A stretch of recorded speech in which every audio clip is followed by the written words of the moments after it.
Hey everybody, welcome back. We're here for part 2 of looking at number 844 from Broadway Limited in this Paragon 4 release. And we're going to do a couple things here. I'm going to start out with taking a look at some of the alternate whistles because I'm kind of curious as to what they are. And so we're going to go ahead and hit CV9 here to power up.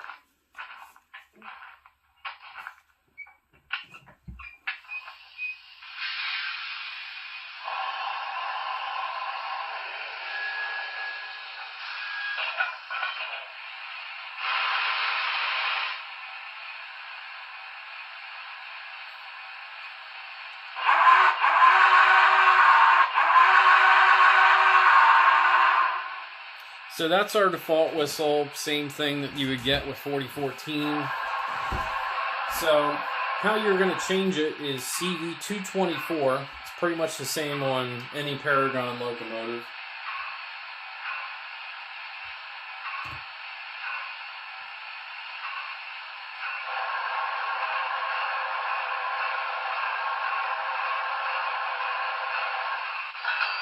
Okay, let's check this one out.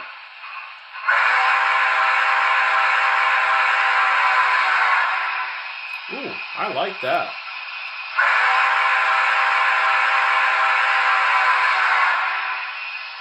That's pretty good. Way better than the default. Let's try another one.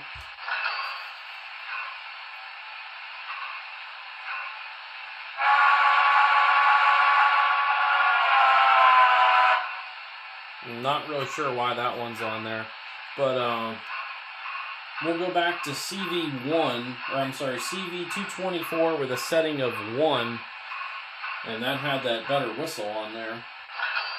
Alright, we're going to roll with that.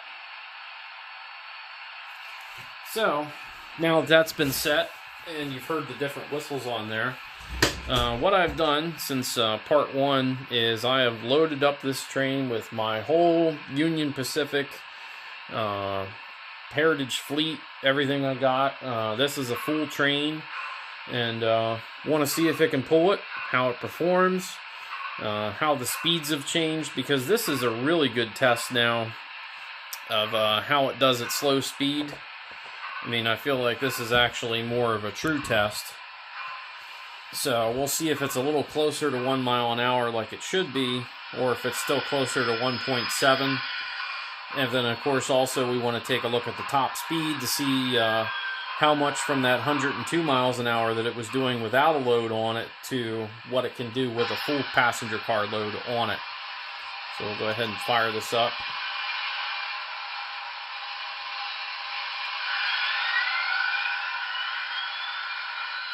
Turn our headlight on here. Alright, so we're going to go speed step 1.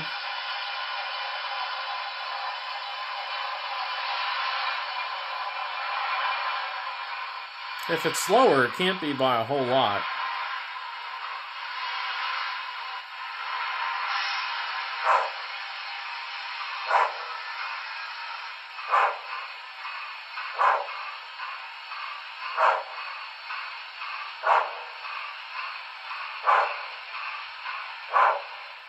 Just going to mute the sound.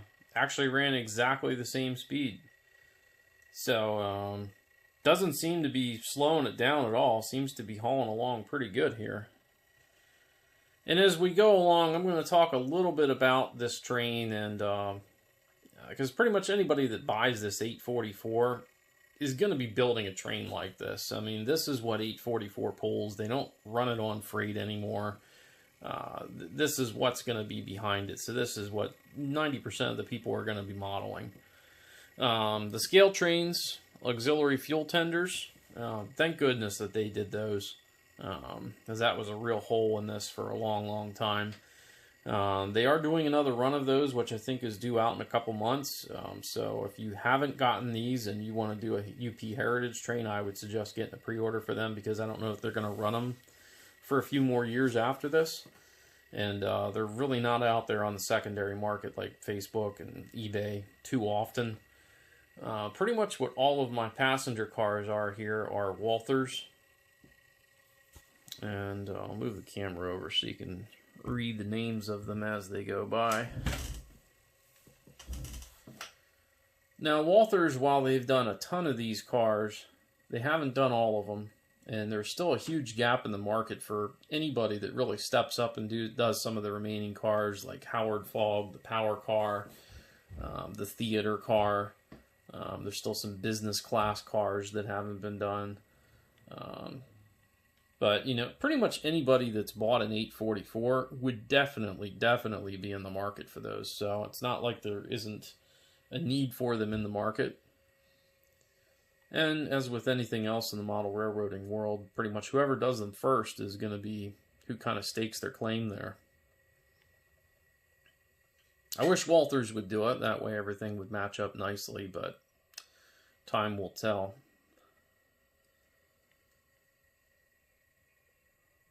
Walthers every so often does a run of these cars. They'll do different things in different runs.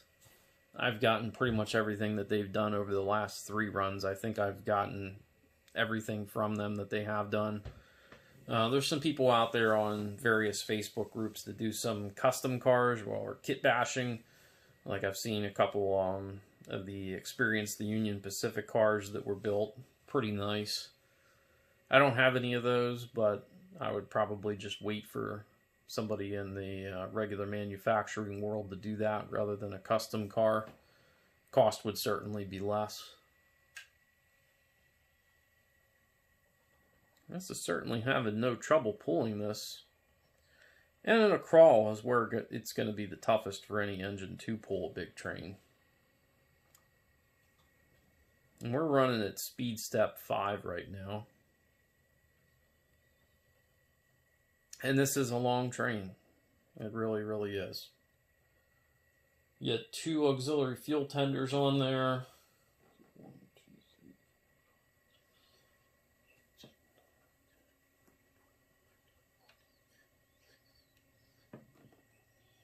I believe about 19 cars altogether. If you're counting the auxiliary fuel tenders, about 21.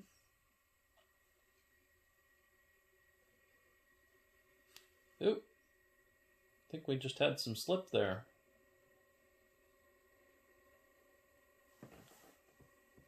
We are spinning. So I believe it's hit the uphill section of the layout, which is kind of over behind all the Legos there. You can't really see it. Let me see if I can bump it up a little bit here. Yeah. It's in that corner right now. And it is struggling.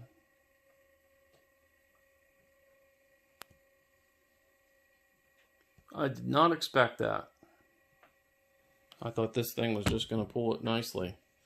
Alright, well, let's see if we can get ourselves unstuck here. We're going to throttle up a little bit.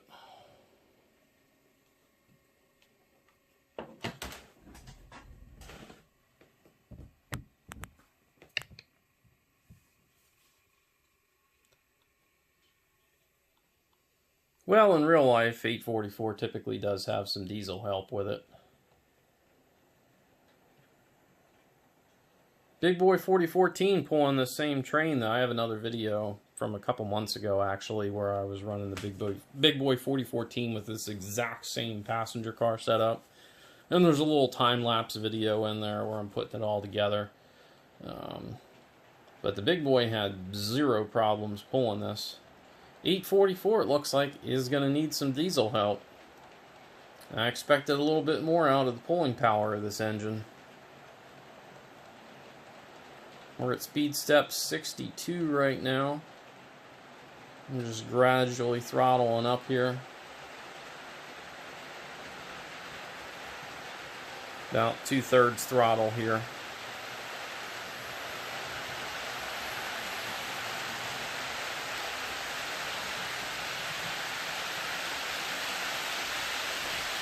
Alright, so we are at full throttle now. We'll see what kind of speed drop we get on here.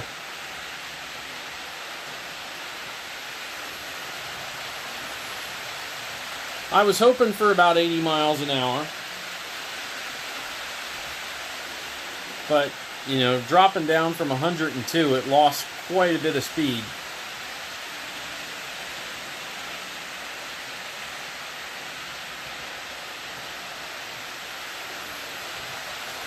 Pretty consistent. So I'm going to let it get past the hard part here and then kind of back off the throttle a little bit.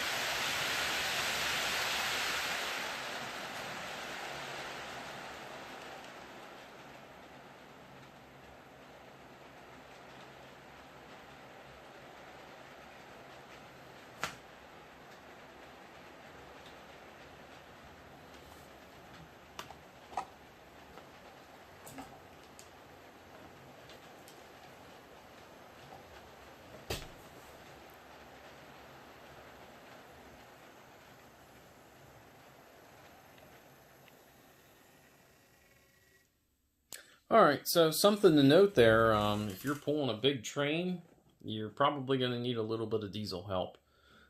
This is by no means a easy load for any locomotive. It is for the big boy, but I mean that thing, I pull it out on a tree stump. But if you have a prototypical load on here where you're running a Heritage Fleet train of similar length, you're probably going to need a little bit of diesel help. Now, fortunately, Union Pacific has run a number of engines behind this. There's tons and tons of videos on YouTube of the real 844 with diesel helpers, so you can use those videos if you really want to build a detailed model of that particular train. You can copy down some of the road numbers and search down for those. It's also run with a lot of the UP Heritage units. Probably my favorite unit, and I actually sold off my old one that I had. It was a Tsunami 1 model. There is a Tsunami 2 model of it coming, was the Mopac Heritage unit, Missouri Pacific. That's run with 844 before. That's usually my favorite engine to run with this. I fully intend on getting the new release of those, which will be coming soon. They're also doing Western Pacific and the Katy from Union Pacific and those SD70 ACEs. Those are supposed to be a new run that's supposed to have a little bit different internals, a little bit better weight, sound, and built-in LED, whereas the first ones just had bulbs. So I will be getting some of those. Of course, one of the other options that you can do with this train is you can double head it. So you could put 4014 with 844. They've run together in the past. 3985s run with 844. In this point in time, it would be impossible for 3985, 4014, and 844 to run because 3985 is not running anymore. But in the model world, you can do anything you want. So if you happen to have all three of those, you could run them together and just have ridiculous power. So maybe we'll do that.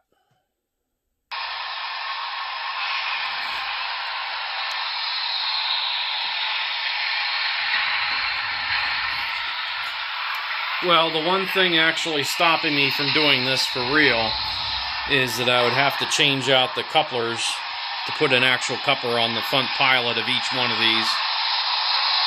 Don't really feel like doing that, but maybe if it's something that somebody really wants to see, maybe I'll do it. But there they are, the big UP3 together again. Alright, so a little bit disappointed that wasn't an easier way of putting on the front couplers on these, otherwise I probably would have done that. But as with many other things in life, you got your small, medium, and large. Unfortunately, they don't really translate that way in price. They're all pretty much about the same. They're equally and ridiculously expensive. Alright, so Paragon 4, I believe, is supposed to have built-in keep alive. So capacitors in there to maintain charge should you lose power. We'll go ahead and test it out, see what kind of reserve it has.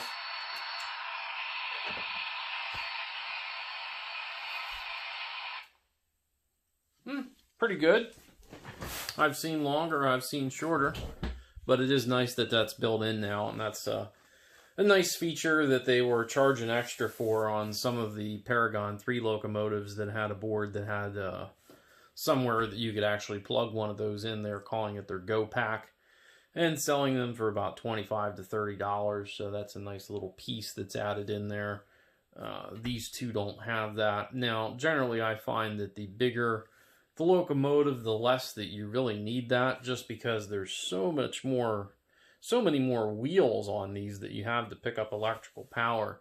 The electrical footprint is just a lot bigger.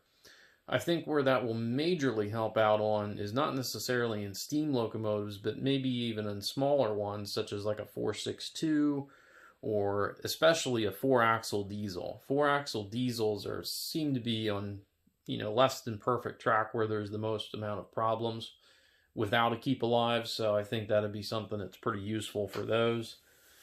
But on a 484, you're generally not going to run into too much of an electrical problem, but it is nice that it's built in.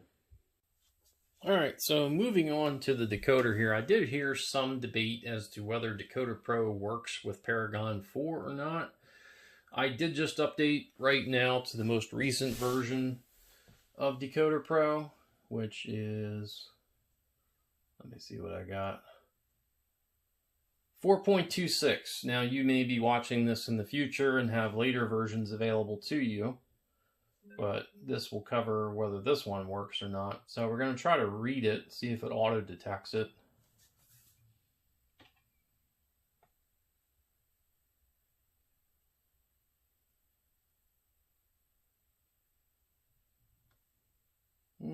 It says it's a Broadway, but it says that it doesn't exist. But under the Broadway listings, there is one here for Paragon 4. And there's one for Steam. I don't know that they've updated this yet, so I don't know if there's any special CVs in here that are unique to Paragon 4 that we haven't saw before. And you can kind of do this at your own risk for right now. I can tell you that individual CVs, it appears, do write. So we'll try just checking CV2, which I believe I have set to 1. Yep. And if we want to try that to CV2, write it, it wrote it. So we'll change it back to 1. So you can program individual CVs on here. That seems to work just fine. I do have a Soundtrack's programming track booster hooked up to my setup here for running Decoder Pro. I know sometimes with some of these keep alives that causes a problem, but mine seems to work fine here. Okay, we're going to take a look in the tender, and I did go ahead and separate it from the engine here, which, just like every other Broadway, it's pretty much the same process. There are 4 screws on the bottom of the tender.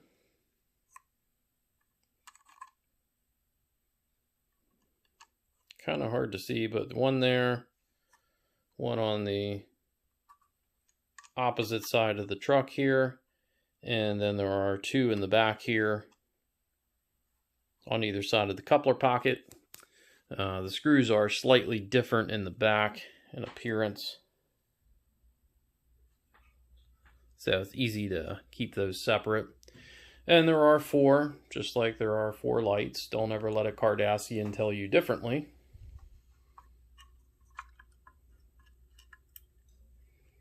Let's see what we got here. So it appears to have the same type of speaker setup as the Big Boy and the Challenger. And then it kind of vents down towards the bottom there. And then you got your Paragon 4 decoder.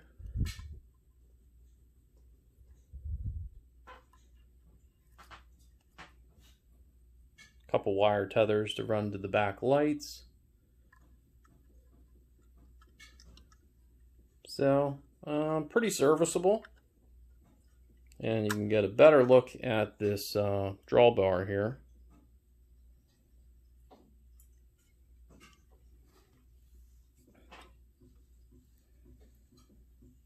And this is one that kind of, when it turns, it actually extends out a little more. This engine is rated down to 22 radius. However, unless you're running freight with it, I probably wouldn't recommend going with passenger cars lower than 26. In my demonstrations, I was running on the outer loop here, which is 32, and then I got 28, 26, and 24 on the innermost loop. Walther's passenger cars, right on the box, it says don't run anything less than 26. I think they're happiest at 28 and above, but I wouldn't really go smaller than 28 if I could. Alright, so I actually bought this scale quite some time ago, and I've used it for pretty much everything but trains, not drugs. Don't do drugs. So we'll go ahead and power it up here. I think I got it at Costco cheap one weekend. So just the locomotive, which is really the critical part, because the tender, you know, it could weigh 80 pounds. It doesn't matter. That's not actually, it doesn't have any pulling power to it. So you're at 21.1 ounces. That's about a little over 1.5 pounds.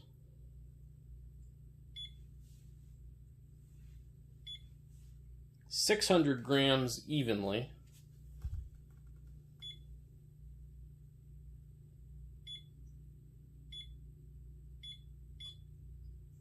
We'll go back to ounces there and throw on the tender. So 36.1 ounces, 2 pounds, 4 ounces,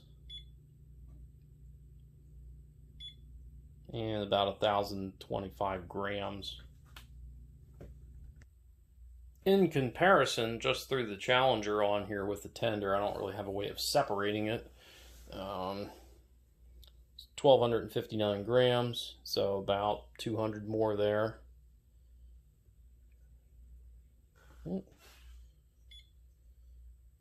44 ounces, and about 2 pounds, 12 ounces, so about 8 ounces, roughly half a pound heavier. Alright, so I think we've covered pretty much just about everything on this engine, so we're going to wrap it up here. And first and foremost, starting with the details and this tooling in general, it's pretty good. I mean, everything's metal. There is just something to be said about a die-cast steam locomotive or a brass locomotive as opposed to plastic. It feels good when you're picking it up. You don't feel like anything's going to break off of here.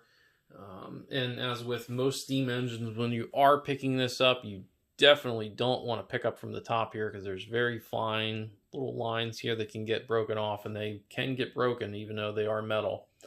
Smoke deflectors is not a bad place to hold on, but you do want to kind of look for this side skirt here. That's usually your safest place to grab hold, and you want to grab hold in the middle. Now, being that this one is also connected to the tender, you always want to use two hands when you're picking this up. Always. Unless you have them completely disconnected. So you want to kind of have one hand on the tender and one hand up here. You don't want to one-hand this. You will break, you will bust something. It's just not good. So, I mean, I really like the details of it. Next, the drivetrain. So there are some problems here. So with this decoder, as you've heard earlier, there is a lot of hum. That's more of a decoder problem than an actual motor problem, because if you were to swap that out, that does eliminate that. However, the weight of this engine, despite being die-cast, is not impressive. You know, I kind of thought it would feel a little bit more weighty, if that's even a word, but it does also have traction tires on it, which I would also think that it would help quite a bit too. But it just doesn't seem to have as much pulling power as you might expect. So that's a little bit disappointing with this engine. There may be some ways in here, if I was to take off the shell, I might be able to stuff another ounce or two of weight in here. Possibly. I like using tungsten putty. I have no intentions of taking this thing apart unless something mechanically goes wrong with it. I'm not going to mess with that. but maybe a little bit of potential there, but it's not going to be a game changer as far as adding a little bit of weight to it. The lighting up front is awesome. Love it. But out back, really all they have is a rear tail light. It doesn't have functional marker lights in the back, which, you know, the Challenger and the Big Boy did have that. So it's a little bit disappointing that this one doesn't, especially being that it's coming in at the same price point. The sounds, this is the big problem here. You know, Paragon 4 is essentially the same recycled QSI sounds that we've had for 15 years or more. They're just not as good as everything else on the industry at this point. Everybody's sick of it. There's a lot of cries on the Facebook groups for Broadway to make DCC ready models. I get that. I think I'm going to cover that in a future video on why that probably won't happen, because there's way too much to talk about on that subject. But Paragon 4 and 3 and 2 is just a very sore subject with people, and it is a reason that a lot of people stay far away from Broadway Limited locomotives. Now, keep in mind, you are not confined to this decoder. You know, it's totally possible, and I've done many videos on it, where you can rip out the BLI decoder. You do lose the smoke, which a lot of people don't use that feature anyway. You know, you can get rid of their decoder and you can put something else in this, and it's going to sound good. It already has a good speaker setup. It's an excellent model otherwise. I certainly think that that's probably the biggest miss in this engine is the sound. And, you know, we're going to keep on complaining about it as long as they continue to put it out. You know, there's other things in the industry that just sound better. Even Bachmann locomotives at a lower price point have better sound than what Broadway does. That's a fact. Cost. So I picked this up for about $530, kind of in the low 500s to mid 500s is about what you're going to see this locomotive priced at. I obviously feel that that's kind of high for what it is. When the big boys came out, they were around $600. Now, granted, that was 5 or 6 years ago. It probably would be more now. The Challengers, when they came out, were about the same price as this. The Challenger, I think you get a lot more for your money, to be honest. You know, the smoke effect, this does have whistle steam, which I don't think I talked about, but it's hardly noticeable. The effect is right behind the smokestacks here, and it has it, but you don't really even notice it. The Big Boy, when it came out in Paragon 3, was the first model that debuted that feature, and it was pretty nice. I like it. Really good on the Challenger. I think that's been the best implementation of that I've saw. So I'm not sure why it isn't as good on this locomotive. Maybe it's the placement of it. It just doesn't seem to work as well. So not really something I would even pay attention to being there. Lastly, you know, the big question is this better than Athearn? Because the River Rossi is not even really around anymore, and that certainly did not have the features that this does. The Athearn, I've owned 2 of them. I ended up selling them off just because it kind of felt crappy just when you were picking it up. It just felt like it was going to fall apart. Despite that, they did have respectable weight, and they did also have traction tires, so they do have better pulling power than what you would think. I would be very interested in putting one of these up in a tug of war against an Athearn model, just to see really which one is better as far as pulling power. I would never sway towards a plastic locomotive over a die-cast one, ever. It's just not a lot of reason to do that. Athearn is going to do another run of their 844s. I would have little to no interest. I don't really see much of an advantage of that model. It does come with Soundtrack Tsunami 2, which a lot of people are obviously going to like that. It doesn't do the smoke that this one does. That's unique to Broadway. Let's see what else here. I think this is a pretty big win for modelers and also for BLI. With this, you know, FEF tooling that they have now, this is going to be the pathway to many other things. Even within the FEF, certainly a scheme that I would really hope that they come out with is this model in its 8444 version, which had a couple different looks. There was one that's kind of all black. There's also one that's in the Greyhound scheme, which is the two-tone gray with the yellow lettering. I really, really want that model as 8444. Athearn has done that. You know, they're out there. They're usually about $800 on eBay just because they haven't been made in a couple years, so people are scalping them. I would certainly buy another one of these if they came out with 8444. Another notable road number that they did come out with is 838, which is the other remaining FEF. Union Pacific has kind of used that as a parts engine for a lot of the things on 844. So I think that would be a cool one to have. I did have thoughts of buying the 836, which came in the two-tone gray with the white lettering. I really, really like that scheme. I don't have a UP engine that's in that scheme just yet. I really want a Challenger in that scheme, but it's not something that's been done, I believe, since MTH did one, and Lionel many, many years ago in the early 2000s, which I would love either one of those, but I would certainly hope that Broadway would do one of those in a future Challenger, but that's a separate topic. Broadway Limited, I think, has really put themselves in a nice place. This is going to be a model that they're going to be able to sell for years and years to come. And, you know, even if in the future the sounds do become better, there's nothing that's stopping you with this model from upgrading the sounds yourself, you know, 5-10 years down the road. Obviously, there's going to be better stuff out there. We have way better stuff now than what we had 5 years ago. And with this model, I think this is something that you can upgrade over the next 10 to 20 years. And from a detail perspective, I don't know that there's really going to be anything out there that's superior to it. This is going to be something, and I feel like this is going to be the definitive 844 for many years to come, unless some other model company pops up and they decide to do one in die cast and it's even better than this one. But that would be, you know, at the very minimum 5 to 10 years out at this point.